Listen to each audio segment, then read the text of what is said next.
Hello everyone, ఎలా ఉన్నారు అందరూ? పండగ అయిపోయింది కదా, సంక్రాంతి పండగ. అందరు బాగా ఎంజాయ్ చేశారా? నేను చాలా బాగా ఎంజాయ్ చేశాను. మన వీడియోస్లోకి వెళ్ళి చూసేయండి. కొత్తగా చూసే వాళ్ళు ఉంటే సబ్స్క్రైబ్ చేసుకోండి ప్లీజ్. పండగ ఏమో కానీ మన కరెంట్ అఫైర్స్ మొత్తం పెండింగ్లో ఉండిపోయింది.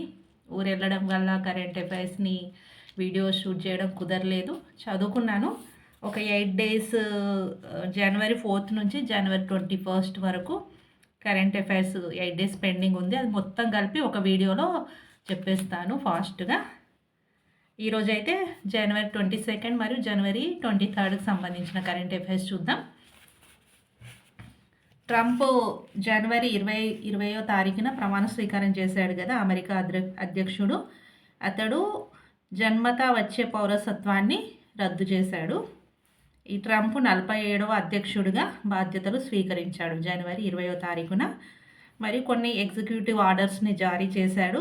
మరియు జో బైడెన్, పాత అధ్యక్షుడు ఉన్నాడు కదా, అతను జారీ చేసిన 78 ఆదేశాలు ఉన్నాయి. ఆ ఆదేశాలన్నింటినీ రద్దు చేశాడు.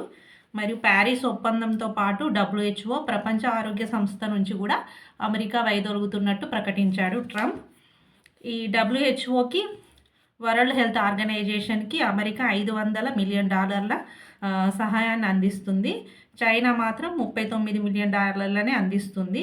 అంటే ఎక్కువ మొత్తంలో డబ్బును అందిస్తుంది దేశం ఏదంటే అమెరికానే WHO నుంచి వైదొలిగిపోయింది. మరియు 2021 జనవరి 6న క్యాపిటల్ హిల్పై దాడిలో పాల్గొన్న 1500 మంది రిపబ్లిక్ పార్టీ మద్దతుదారులకు ట్రంప్ సమాభిక్ష పెట్టాడు.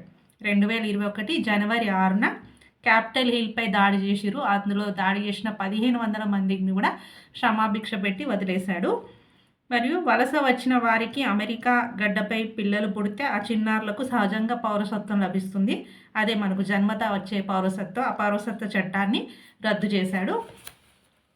ఇది అమెరికా రాజ్యాంగం 14వ సవరణ ప్రకారం పిల్లలకు ఈ హక్కు అనేది లభిస్తుంది. జన్మతా వచ్చే పౌరసత్వాన్ని ఇప్పుడు ట్రంప్ రద్దు చేశాడు. దాని గురించి కొన్ని దేశాలు కలిసి పోరాటం చేద్దామని చూస్తున్నాయి.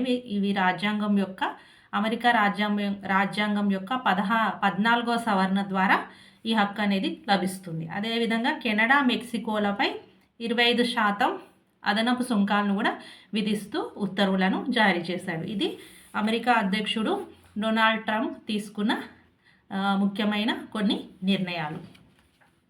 ఇది ట్రంప్కు సంబంధించింది.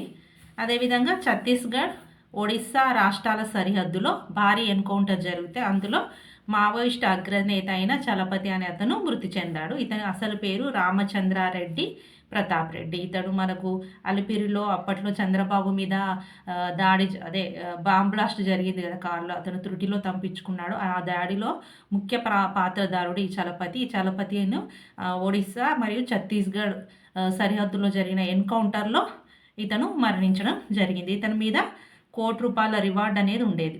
ఇతన్ని పట్టిస్తే ₹1,00,00,000 ఇస్తామని పోలీసులు ప్రకటించారు. ఇతని మీద ₹1,00,00,000 రివార్డు ఉండేది. అతను ఇప్పుడు ఎన్కౌంటర్లో మరణించడం జరిగింది. చలపతి రావు కాదు, ఓన్లీ చలపతి ఇతని పేరు. నెక్స్ట్, నిజాం నవాబుపై భారత ప్రభుత్వ పోలీస్ యాక్షన్. సాయుధ పోరాట ఘట్టాలకు ప్రత్యక్ష సాక్షి అయిన సమరయోధుడైన దండనాయకుల శ్రీనివాసరావు అనే ఒక సమరయోధుడు మృతి చెందాడు. నిజాం కాలానికి చెందిన అతడు మృతి చెందాడు. హైదరాబాద్కి చెందిన అతనినే. మరియు ఇంకోటి, జమ్మూ కాశ్మీర్లోని జమ్మూ కాశ్మీర్లోని కిషన్ గంగా రత్లే జల విద్యుత్ కేంద్రాల నిర్మాణంలో భారత్, పాకిస్తాన్ల మధ్య తలెత్తిన వివాదాల్లో భారత్ వైఖరిని సమర్థిస్తున్నట్లు ప్రపంచ బ్యాంక్ నియమించిన తటస్థ నిపుణుడు స్పష్టం చేశాడు. దీనిని భారత్ స్వాగతించింది.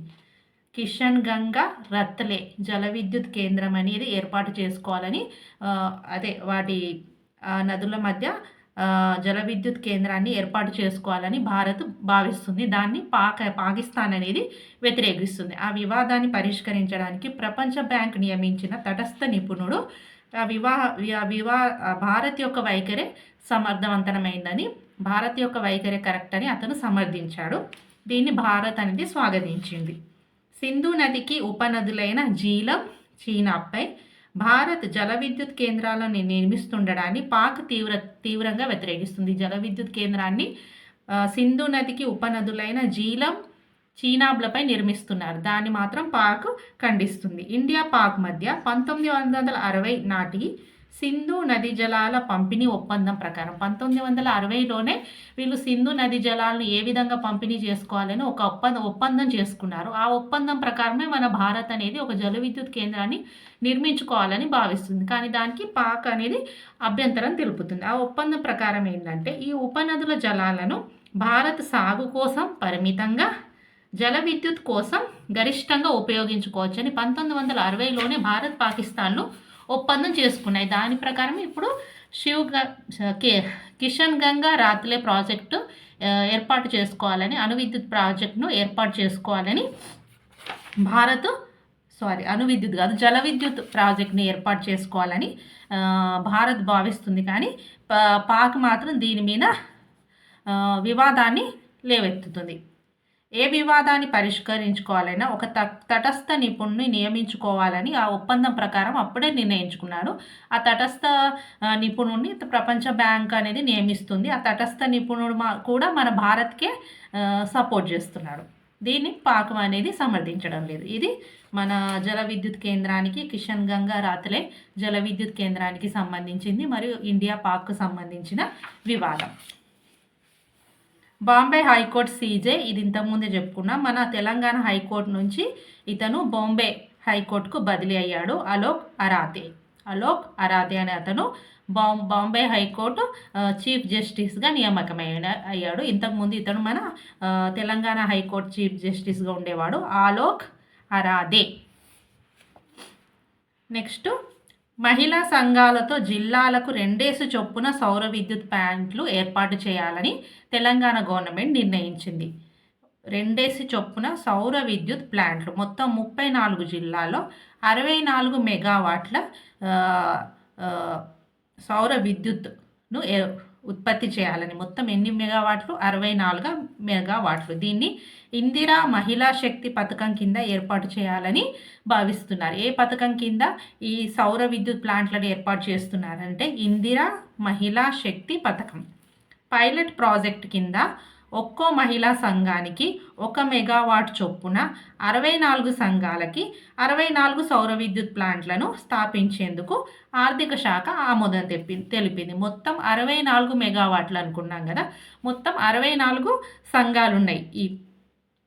ఈ మహిళా సంఘాలు మొత్తం 64 సంఘాలకి ఒక్కో సంఘానికి 1 మెగావాట్ సౌర విద్యుత్, అట్లా మొత్తం 64 మెగావాట్ల విద్యుత్ని ఉత్పత్తి చేయాలనే లక్ష్యంతో ఆర్థిక శాఖ అనేది ఈ ప్రాజెక్టుకు ఆమోదం తెలిపింది. కొంచెం గ్యాప్ వచ్చింది కదా, అందుకే ఇలా ఉంది. నెక్స్ట్, ఒక్కో మెగావాట్కి 3 కోట్లు. 64 మెగావాట్లకి 64 × 3 192 కోట్లు అవుతాయి. అందులో 30 కోట్లేమో మహిళా సంఘాల వాటా కాగా మిగిలిన 162 కోట్లను శ్రీనిధి మహిళా సమైక్య రుణంగా సమకూరుస్తుంది. మహిళా సంఘాలన్నీ కలిసి 30 కోట్లను సమకూర్చుకుంటే మిగిలిన 162 కోట్లు అనేవి వాళ్లకు రుణంగా లభిస్తాయి. ఆ రుణాన్ని ఇచ్చేది ఏదంటే శ్రీనిధి మహిళా సమైక్య. మార్చి 8న మనకు అంతర్జాతీయ మహిళా దినోత్సవం ఉంది కదా, అప్పటికి ఈ యూనిట్లలో విద్యుత్ ఉత్పత్తి ప్రారంభించేలా చర్యలు తీసుకుంటామని అధికారులు నిర్ణయించారు. ఇప్పుడు మనం ఇంకా జనవరిలోనే ఉన్నాం కదా, ఇప్పుడు ఆల్రెడీ దీనికి సంబంధించి ఆర్థిక శాఖ అనేది ఆమోదం తెలిపింది. ఇంకా 2 నెలల్లో మార్చి 8 నాటికి అక్కడ ఆల్రెడీ విద్యుత్ ఉత్పత్తి స్టార్ట్ అయ్యి విద్యుత్ ఉత్పత్తిని ప్రారంభించేలా, అంటే ప్లాంట్లను ఏర్పాటు చేసి అప్పటికల్లా విద్యుత్తుని ఉత్పత్తి చేసేలా చర్యలు తీసుకుంటామని అధికారులు నిర్ణయించారు. మార్చి 8 నాటికి ఇది సౌర విద్యుత్ ప్లాంట్ మహిళా సంఘాలకు ఒక్కో జిల్లాకు 2 చొప్పున ఇస్తున్నారు. మొత్తం 64 మెగావాట్ల విద్యుత్తును ఉత్పత్తి చేయాలనే లక్ష్యంతో. ఇది మన తెలంగాణ గవర్నమెంట్కి సంబంధించింది. అమెరికా విదేశాంగ మంత్రి మార్కో రూబియో, అమెరికా విదేశాంగ మంత్రిగా నియమించబడిన అతను ఎవరంటే మార్కో రూబియో. ఇది జనవరి 22కి సంబంధించిన కరెంట్ అఫైర్స్. మరియు మనకు ప్రతిభా పేపర్లో కూడా కొన్ని కరెంట్ అఫైర్స్ ఇస్తారు. కొన్ని మనం ఏదన్నా ఒకే పేపర్లో అన్ని బిట్స్ కవర్ అవ్వవు. ఒక్కోసారి మనం కొన్ని బిట్స్ మిస్ అవుతాము. ఆ ప్రతిభ పేపర్లో మనకు కరెంట్ అఫైర్స్ అని ఒక కాలం ఇస్తారు. అందులో కూడా కొన్ని బిట్స్ అనేవి మనకు ఉంటాయి. వాటిని కూడా మనం చూద్దాం. ఇప్పుడు మనకు దావోస్లో ప్రపంచ ఆర్థికవేత్తల సదస్సు జరుగుతుంది కదా. ఆ దావోస్లో ప్రపంచ ఆర్థిక వేదిక సదస్సుకు ముందు ఎడెల్మల్ ట్రస్ట్ బారోమీటర్ వార్షిక ర్యాంకింగ్స్ 2025ను విడుదల చేసింది. ఈ సదస్సులో ఎడెల్మల్ ట్రస్ట్ బారోమీటర్ అనే వాళ్ళు వార్షిక ర్యాంకింగ్స్ 2025ను విడుదల చేశారు. అందులో చైనా మొదటి స్థానం, ఇండోనేషియా రెండో స్థానంలో ఉంటే మన ఇండియా అనేది మూడో స్థానంలో ఉంది. 2024లో ఇండియా రెండో స్థానంలో ఉండేది, కానీ ఇప్పుడు మూడో స్థానానికి పడిపోయింది. ప్రభుత్వం, వ్యాపారాలు, మీడియా, స్వచ్ఛంద సంస్థలపై ప్రజల విశ్వాసం ఆధారంగా ఈ ర్యాంకులను రూపొందిస్తారు. ప్రభుత్వం, వ్యాపారాలు, మీడియా, స్వచ్ఛంద సంస్థలపై, ప్రభుత్వం మీద కానీ, వ్యాపారాల మీద కానీ, మీడియాల మీద కానీ, స్వచ్ఛంద సంస్థలపై ప్రజల యొక్క విశ్వాసం అనేది ఏ విధంగా ఉంది అనే వాటి ఆధారంగా ఈ ర్యాంకింగ్ ఇస్తే అందులో చైనా ఫస్ట్ ప్లేస్లో ఉంటే ఇండోనేషియా రెండో స్థానంలో ఉంది, మన భారత్ అనేది మూడో స్థానంలో ఉంది. ఇంతకుముందు 2024లో మాత్రం భారత్ రెండో స్థానంలో ఉండేది. ఇప్పుడు ప్రజెంట్ 2025కు సంబంధించిన ర్యాంకింగ్స్లో మాత్రం భారత్ మూడో స్థానానికి పడిపోయింది. ఇది దావోస్లో ప్రపంచ ఆర్థిక సదస్సు జరుగుతుంది కదా, అక్కడ వార్షిక ర్యాంకింగ్స్ విడుదల చేయడం జరిగింది. ఆ ర్యాంకింగ్స్లో భారత్ యొక్క స్థానం 3. Next, the Institute of Company Secretary of India, ICSI అంటారంట. The Institute of Company Secretary of India ప్రెసిడెంట్గా 2025 జనవరి 19న ధనుంజయ్ శుక్లాను ఎన్నుకున్నారు. ధనుంజయ్ శుక్లా.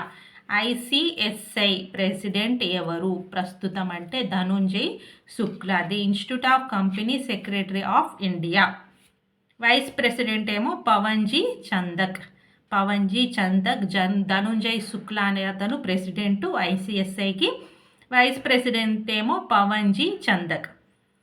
ICSIలో 75,000 మంది సభ్యులు ఉంటే ఇందులో 2 లక్షల మంది విద్యార్థులు అనేవాళ్ళు ఉంటారు. ఇది ధనుంజయ్ శుక్లా ICSIకి ప్రెసిడెంట్గా ఎన్నుకోవడం జరిగింది. Next, Prasar Bharati waves. భారతదేశ పబ్లిక్ బ్రాడ్కాస్టర్ అయిన ప్రసార భారతి ఇటీవల తన సొంత OTT ప్లాట్ఫామ్ను వేవ్స్ పేరుతో ప్రారంభించింది. ప్రసార భారతి ప్రారంభించింది తన సొంత OTTని. దాని పేరేంటి? వేవ్స్. WAVES అనే వేవ్స్ పేరుతో తన సొంత OTT ప్లాట్ఫామ్ను ప్రారంభించింది. 55వ అంతర్జాతీయ భారత చలనచిత్రోత్సవం ఇఫ్రీలో ప్రసార భారతి ఈ OTT ప్లాట్ఫామ్ను ప్రారంభించింది. ఎక్కడ ప్రారంభించింది? ఇఫ్రీలో 55వ అంతర్జాతీయ చలనచిత్రోత్సవంలో. ఇది 12 భాషల్లో కంటెంట్ను అందిస్తుంది. ఈ ప్రసార భారతి ఆ వేవ్స్ పేరుతో ఒక OTT ప్లాట్ఫామ్ ప్రారంభించింది కదా, ఇది మొత్తం 12 భాషల్లో తన కంటెంట్ను ఎన్ని భాషల్లో అందిస్తుందంటే 12 భాషల్లో. ఎక్కడ అది ప్రారంభించిందంటే 55వ అంతర్జాతీయ భారత చలనచిత్రోత్సవం ఇఫ్రీలో ప్రారంభించింది. నెక్స్ట్, 2024 డిసెంబర్ 1 నుంచి 10 వరకు నాగాలాండ్లోని కిసామాలో నిర్వహించిన ప్రతిష్టాత్మక 25వ హార్న్బిల్ ఫెస్టివల్ ఎక్కడ నిర్వహించారు? నాగాలాండ్లో. దీంట్లో జపాన్, వేల్స్ దేశాలకు చెందిన అధికార భాగస్వాములుగా ఈ ఫెస్టివల్కు జపాన్ మరియు వేల్స్ దేశాలకు చెందిన వేల్స్ దేశాలు అధికార భాగస్వాములుగా వ్యవహరించారు. హార్న్బిల్ ఫెస్టివల్కు అధికార భాగస్వాములుగా వ్యవహరించిన దేశాలు ఏమిటంటే జపాన్ మరియు వేల్స్. ఫెస్టివల్ ఆఫ్ ఫెస్టివల్స్గా పేరుగాంచిన హార్న్బిల్ ఫెస్టివల్ నాగాలాండ్ ప్రధాన సాంస్కృతిక కార్యక్రమంగా పేరొందింది. ఫెస్టివల్ ఆఫ్ ఫెస్టివల్గా వీళ్ళు పిలుచుకుంటారంట. ఇది నాగాలాండ్ యొక్క ప్రధాన సాంస్కృతిక కార్యక్రమం. దీంట్లో ప్రధానంగా అధికార భాగస్వాములుగా ఉన్న దేశాలు ఏంటని అడిగితే జపాన్, వేల్స్ అనే 2 దేశాలు. ఎప్పుడు జరిగాయి? 2024 డిసెంబర్ 1 నుంచి 10 వరకు 10 రోజుల పాటు నాగాలాండ్లోని కిసామాలో నిర్వహించారు. నెక్స్ట్, కేంద్ర గ్రామీణాభివృద్ధి మంత్రిత్వ శాఖ 2024 నవంబర్ 2 అనుకుంటా, నవంబర్ 2న ప్రధానమంత్రి ఆవాస్ యోజన నవంబర్ 20న ప్రధానమంత్రి ఆవాస్ యోజన PMAYG గ్రామీణ పథకం తన 8వ వార్షికోత్సవాన్ని నిర్వహించింది. ప్రధానమంత్రి ఆవాస యోజన గ్రామీణ పథకం తన ఎన్నవ వార్షికోత్సవాన్ని ఇటీవల నిర్వహించిందని అడిగారు. తన 8వ వార్షికోత్సవాన్ని ఎక్కడ నిర్వహించారు అనేది ఇవ్వలేదు, కానీ ఇది ఎక్కడ ప్రారంభమైందో ఇచ్చారు. 2016 నవంబర్ 20న మోడీ ఉత్తరప్రదేశ్లోని ఆగ్రాలో ప్రారంభించారు. 2016 నవంబర్ 20న ప్రారంభించారు. మళ్ళీ 2024 నవంబర్ 20 కల్లా ఇది 8 సంవత్సరాలు పూర్తి చేసుకుందని ఇవ్వడం జరిగింది. ఈ పథకం ప్రారంభంలో 2023-24 నాటికి 2.95 కోట్ల ఇళ్లను పూర్తి చేయాలని లక్ష్యంగా పెట్టుకున్నారు. అంటే ఇప్పటికీ 2.95 కోట్ల ఇల్లు పూర్తవ్వాలి, కానీ అవ్వలేదు. అయితే పెరుగుతున్న అవసరాల దృష్ట్యా 2029 మార్చి నాటికి 2 కోట్ల ఇళ్లను నిర్మించాలని వాళ్ళ లక్ష్యాలను వాళ్ళే మార్చుకున్నారు. చూసారా, అంటే ఇప్పటికీ 2.95 కోట్ల ఇల్లు పూర్తవ్వాలి, కానీ మారుతున్న అవసరాల దృష్ట్యా ఏదో చెప్తారు ఇక దాని ప్రకారం పూర్తి కాలేదు. కాబట్టి మళ్ళీ దాని టైం పీరియడ్ను 2029కి ఇంకా 4 సంవత్సరాలు పెంచి 2 కోట్ల ఇల్లులను పూర్తి చేస్తామని లక్ష్యంగా పెట్టుకున్నారు. అప్పటి వరకు కూడా పూర్తి చేస్తారో లేదో తెలియదు. ఇది ప్రధానమంత్రి ఆవాస్ యోజన పథకం. ఇది న్యూస్లో ఉంది కాబట్టి మనకి ఈ పథకం గురించి ఇవ్వచ్చు. ఇది ఎప్పుడు స్టార్ట్ అయింది, ఎక్కడ స్టార్ట్ అయింది, ఇది ఇటీవల ఎన్ని సంవత్సరాలు పూర్తి చేసుకుందని కూడా ఇవ్వచ్చు. దీన్ని మోడీ ప్రారంభించాడు. ఎక్కడ? ఉత్తరప్రదేశ్లోని ఆగ్రాలో. 2 కోట్ల ఇళ్లను 2.95 కోట్లను 2024-25లోనే పూర్తి చేయాలి, కానీ ఆ లక్ష్యాన్ని చేరుకోకపోవడం వల్ల దాని పరిధిని 2029కి పెంచి మొత్తం 2 కోట్ల ఇళ్లను పూర్తి చేయాలనే లక్ష్యాన్ని మళ్ళీ కొత్తగా పెట్టుకోవడం జరిగింది. ఇది ప్రధానమంత్రి ఆవాస్ యోజనకు సంబంధించిన కరెంట్ అఫైర్స్ బిట్. ఇది జనవరి 22కు సంబంధించిన కరెంట్ అఫైర్స్. ఒకే వీడియోలో చూద్దామా? ఇంకో వీడియో చేయనా? జనవరి ఈ రోజుకు సంబంధించిన కరెంట్ అఫైర్స్ మళ్ళీ చెప్తాను. Thank you.